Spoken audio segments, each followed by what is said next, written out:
Hello friends, ఓం శ్రీ గణనాథాయ నమః. ఈరోజు సంకట చతుర్థి సందర్భంగా మన బొజ్జ గణపయ్యకు అభిషేకం అనేది జరుగుతుంది. ఇది అభిషేకం ముందు ఫోటో, ఇది అభిషేకం అయిన తర్వాత ఫోటో. శివయ్య పార్వతిల ముద్దుల కొడుకు అయిన బొజ్జ గణపయ్య. ఈ బొజ్జ గణపయ్యకు పెళ్ళయిందని మీకు తెలుసా లేదా అనేది నాకు కామెంట్ చేసి చెప్పండి.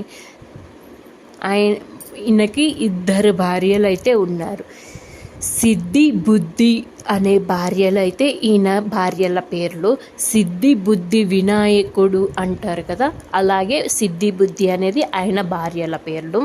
ఈయనకు గరిక అంటే ఎంతో ఇష్టం. చెరుకు, బెల్లం గడ్డ అన్నా కానీ మన బొజ్జ గణపయ్యకు ఎంతో ఇష్టం. ఈ విషయం మీకు తెలుసా లేదా అనేది కామెంట్ చేయండి. Thank you so